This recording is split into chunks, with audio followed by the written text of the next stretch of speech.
Bismillahirrahmanirrahim. Assalamualaikum warahmatullahi wabarakatuh. Ketemu lagi di channel YouTube saya. Oke, kesempatan kali ini saya akan membahas tentang mutual exclusion. Nah, sebelum kita membahas tentang apa itu mutual exclusion, saya akan membahas sedikit tentang deadlock. Nah, karena mutual exclusion ini merupakan salah satu syarat terjadinya deadlock pada sistem operasi. Nah, jika kita ilustrasikan, deadlock itu seperti simpang 4 di jalan raya yang tidak ada rambu lalu lintasnya dan tidak ada lampu merahnya. Jadi bisa kita bayangkan saja, maka kondisi di jalan akan kacau karena secara bersamaan semua ingin menggunakan jalan tersebut.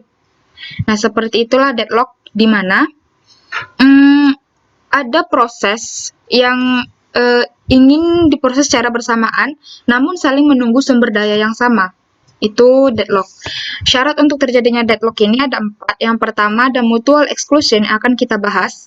Yang kedua ada hold and wait. Yang ketiga ada no preemption. Dan ada yang terakhir itu circular wait. Oke, kita akan bahas tentang mutual exclusion.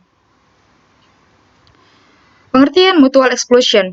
Mutual exclusion merupakan jaminan yang hanya satu proses yang dapat mengakses sumber daya pada suatu interval waktu tertentu. Proses yang lain dilarang mengerjakan hal yang sama. Bagian program yang sedang mengakses memori atau sumber daya yang dipakai secara bersama disebut dengan critical section. Oke, di sini saya ada contoh, misalnya kita punya proses P1, kemudian kita ada proses P2, dan R1 kita anggaplah sebagai sumber daya. Di sini, P1 mengakses R1 sebagai sumber dayanya.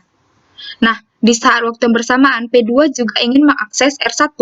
Tapi, P2 tidak dapat mengakses R1 karena R1 ini digunakan oleh P1. Nah, seperti itulah mutual exclusion, hanya ada satu proses yang dapat mengakses satu sumber daya di interval waktu tertentu. Kemudian, pentingnya mutual exclusion bisa kita lihat dari dua ilustrasi. Yang pertama printer diamond, yang kedua aplikasi tabungan. Nah, di sini printer diamond. Misal, ada berkas A dengan input 9 ingin dicetak prosesnya. Namun, dengan waktu yang bersamaan pula, datanglah proses B dengan input yang ke-9. Dengan input 9, dengan input yang sama, maka secara otomatis berkas A akan menimpa berkas B. Nah, jadi berkas B tidak akan pernah dicetak sampai dengan berkas A selesai melakukan prosesnya. Kemudian ada ilustrasi tabungan. Nah, misalnya, pada suatu saat ada program aplikasi kantor cabang Jakarta melayani penyetoran dengan jumlah uang 3 juta di rekening A kecil. Program aplikasi membaca saldo akhir rekening di A kapital. Pada waktu hampir bersamaan juga di kantor cabang Bandung juga terjadi transaksi penyetoran 5 juta di rekening A kapital. Program aplikasi di Bandung membaca saldo A yang masih 1 juta. Beberapa skenario bisa terjadi seperti yang pertama itu, program aplikasi Bandung menulis ke rekening A secara cepat sehingga dihasilkan saldo 6 juta. Setelah itu, program aplikasi kantor cabang Jakarta menimpa hasil itu dengan saldo 4 juta. Hasil akhir yang diperoleh adalah 4 juta. Ada kemungkinan kedua, program aplikasi Jakarta melakukan menulis rekening A kapital secara cepat sehingga dihasilkan saldonya itu 4 juta. Setelah itu, program aplikasi di kantor Bandung menimpa hasil itu dengan saldo 6 juta. Nah, hasilnya lebih bagus sih daripada yang pertama itu. Karena kan kemungkinannya hasil harusnya itu kan 10 juta. Penanganan mutual exclusion. Mutual exclusion yang pertama itu harus dijamin. Dijaminnya ini hanya ada satu proses yang memperoleh satu sumber daya. Yang kedua, proses di luar critical section dilarang memblok proses lain yang ingin juga masuk ke critical section. Yang ketiga, proses ingin masuk ke critical section harus dijamin agar tidak menunggu selama waktu yang tak terhingga, atau dengan kata lain, jangan ada deadlock. Yang keempat itu, tidak ada proses critical section, maka proses harus segera masuk dan diizinkan untuk melakukan proses tanpa harus menunggu lama. Tidak ada asumsi mengenai kecepatan relatif proses atau jumlah proses yang ada. Kemudian tadi kan itu persyaratan awalnya itu mutual exclusion harus dijamin. Penjaminannya itu ada beberapa cara. Yang pertama dengan metode naive. Metode ini tidak menyelesaikan mutual exclusion karena masih ada skenario proses yang terjadi. Nah, itu biasa juga disebut dengan metode variabel log sederhana dengan ketentuan seperti jika variabel log bernilai 0, proses mengset variabel log menjadi 1 dan segera masuk ke critical section. Jika variabel log bernilai 1, proses menunggu sampai variabel log menjadi 0. Berarti kan masih ada proses di dalamnya.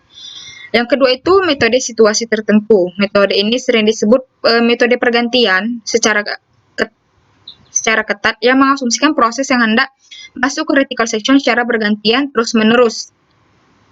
Jadi dia harus terus diperiksa kondisinya siap untuk diproses kayak gitu. Terus ada metode busy waiting. Busy waiting ini dibagi menjadi beberapa bagian. Yang pertama, metode penyelesaian Descartes algoritma. Dia itu mempunyai properti seperti tidak memerlukan instruksi perangkat keras. Proses yang beroperasi di luar critical section tidak dapat mencegah proses lain memasuki critical section.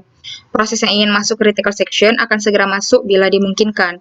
Kemudian ada metode penyelesaian Peterson.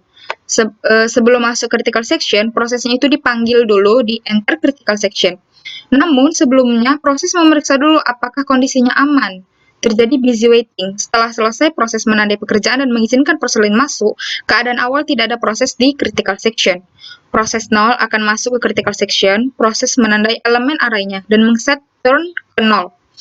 Proses memeriksa kondisi dan prosedur enter critical section yang dilaksanakan. Jika kemudian proses 1 akan masuk, proses ini akan menunggu sampai interest 0 menjadi false. Kondisi ini hanya terjadi jika proses 0 mengset elemen itu dan keluar dari critical section. Ada metode pematian interupsi, di mana proses mematikan interupsi ke pemroses dan segera masuk ke critical section. Kemudian diaktifkan kembali interupsi secara cepat. Metode test and set log. Metode ini membaca isi memori ke register dan kemudian menyimpan nilai bukan 0 ke alamat memori. Pemroses yang mengeksekusi instruksi TSL mengunci bus memori, mencegah pemroses lain masuk ke memori. Kemudian metode exchange, dia ini instruksi yang menukarkan dua isi memori. Ada metode instruksi mesin. Nah, di sini nih ada beberapa keunggulan dan kelemahannya. Keunggulannya diantaranya sederhana dan mudah diverifikasi, dapat diterapkan ke sembarang jumlah proses, dapat digunakan untuk mendukung banyak critical region. Kemudian kelemahan, merupakan metode dengan busy waiting yang sangat tidak efisien. Oke, mungkin sedikit penjelasan tentang mutual exclusion. Lebih dan kurang saya mohon maaf. Terima kasih atas segala perhatian. Assalamualaikum warahmatullahi wabarakatuh.